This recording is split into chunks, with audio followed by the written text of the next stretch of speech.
Good evening, my Real News Midday TV family. Welcome back to the channel for another news update for Wednesday, November 12, 2025. And in the news this evening, missing Manchester mother and 3 children found at Westmoreland shelter. A Manchester woman and her 3 children, who were reported missing since October 25, were found safe at a shelter in Darlington, Westmoreland on Wednesday morning. The woman, identified as Dana McKenzie, along with her children, ages 1, 3, and 7, were located by the police at the Maud McLeod High School, police sources say. Bogo killed in alleged confrontation with the police in St. Catherine.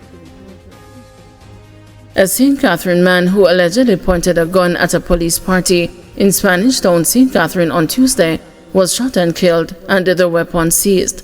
The deceased has been identified as 25-year-old Stephen Campbell, otherwise called Bugo, of Bendon District, St. Catherine. Reports are that about 6:30 p.m., police personnel were responding to a fracas at a business establishment along Yonge Street when Campbell was allegedly observed with a gun threatening members of the public. The police reportedly commanded him to drop the weapon. He allegedly disobeyed and instead fled onto Burke Road and was pursued onto Morrison Street. The man was accosted by another police team and reportedly pointed the gun at the cops. The police allegedly took evasive action and fired, injuring the man.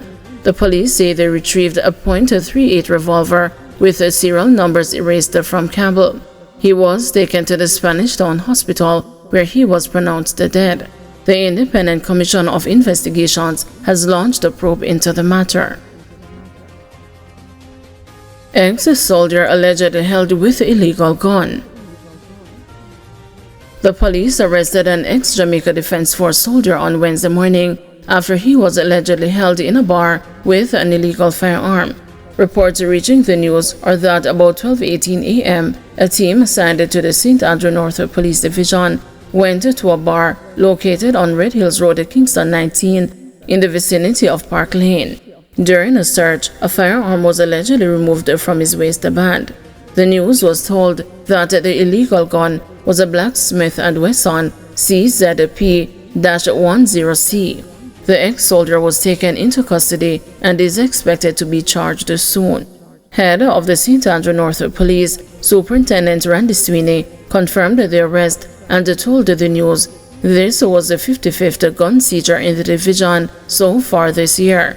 We are appealing to anyone with information surrounding illegal firearms, ammunition, criminal suspects, or any criminal activities in the space to contact the police at 119 or the Constant Spring Police Station at 876-924-1421, Superintendent Sweeney told the news. Reputed Sunrise Crescent gang leader charged over alleged robbery and kidnapping of men. The police are reporting that the reputed leader of the 100 Sunrise Crescent gang, Michelle Ward, has been charged with multiple offenses in relation to allegations of an armed robbery and kidnapping along Red Hills Road and the Sunrise Crescent in St. Andrew in March. Ward, 32 years old, was charged on Tuesday with robbery with aggravation, possession of a prohibited weapon, kidnapping, being a part of or participating in a criminal organization, recruiting a child to be a part of a criminal organization, being a leader of a criminal organization, using a firearm to commit a felony, robbery with aggravation, and assault occasioning actual bodily harm. The police say a minor has also been charged in relation to the case. He is charged with kidnapping, robbery with aggravation, assault occasioning bodily harm, being in possession of a prohibited weapon, being a part of a criminal organization, possession of firearm with intent to injure, and use of firearm to commit a scheduled offense. He is currently before the court. The police say investigations are still ongoing to locate the other suspects involved in the incident. The police report that about 5:30 p.m. on March 30, 2 men were robbed, kidnapped, and placed in the trunk of a car. They managed to escape and contacted the police. A multi-agency investigation was launched and on Friday, August 8, one of the perpetrators, who is a minor, turned himself into the police. He was later pointed out in an identification parade as one of the suspects. The investigations into the incident continued, and during a major police operation, Ward was apprehended on Wednesday, October 15, at his home on Sunrise Crescent.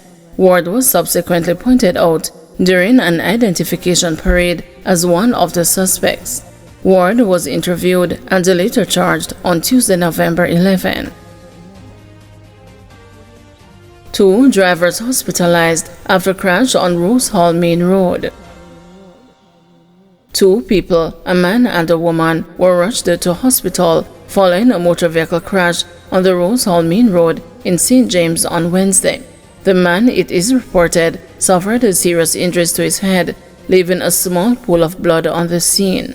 Reports are, just after 8 a.m., the man was driving a Nissan AD wagon motor car in the direction of Falmouth, while the woman was driving a Mercedes-Benz in the opposite direction towards Montego Bay. It is uncertain what took place, but the AD wagon ended up across the median and collided with the Benz, which then careened off the roadway into a ditch, where it came to a stop after crashing into a tree. Both vehicles sustained significant damage, with the AD wagon's engine becoming dislodged due to the impact. Teams from the Jamaica Fire Brigade and the St. James Police were dispatched to the scene. Bug Walk Gorge reopened. The Bug Walk Gorge in St. Catherine has been reopened to vehicular traffic. In an advisory, the National Works Agency said that the roadway from Spanish Town to Bug Walk, which had been blocked at several locations since the passage of Hurricane Melissa, is now fully cleared. The traffic lights at Flatbridge are also in operation. Meanwhile, the NWA is advising commuters to exercise extreme caution while using the roadway from Williamsfield to Glengough, also in St. Catherine. The roadway was cleared, but there have been recurring blockages by landslides in the vicinity of Freedom.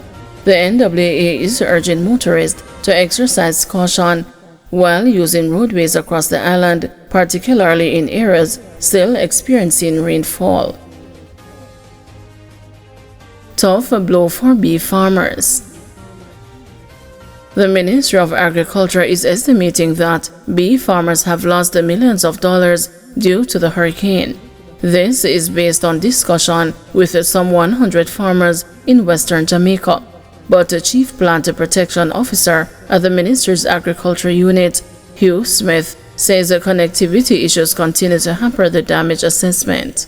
We have only been able to receive 3% reports from 3% of the beekeepers, and that 3% represents $75 million worth of loss. And this is just from 106 beekeepers. During the course of today, we got another probably 60-70 reports. Now remember, these reports are interrupted by communication. So the heart of St. Elizabeth, you're not getting that. The heart of Westmoreland, you're not getting that. Hanover, we're just not getting all the details because you can't reach the people, and the communication with the telephone is a serious issue at this time. Meanwhile, beef farmers say Hurricane Melissa have devastated their apiaries in St. Elizabeth and Westmoreland. Mark Webster described it as total destruction.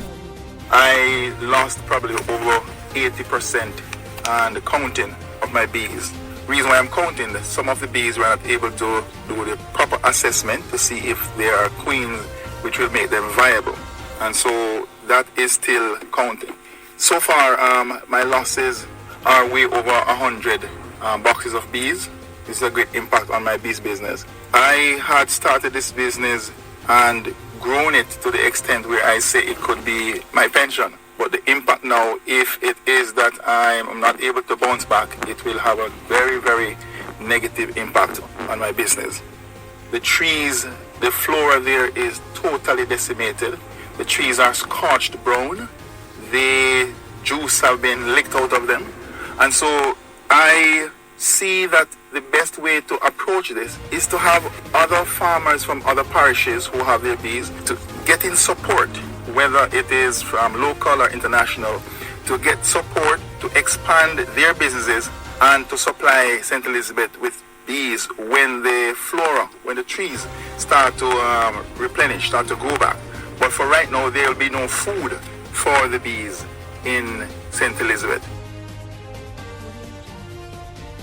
Thank you everyone for watching. See you tomorrow morning at 6 a.m. for another news update.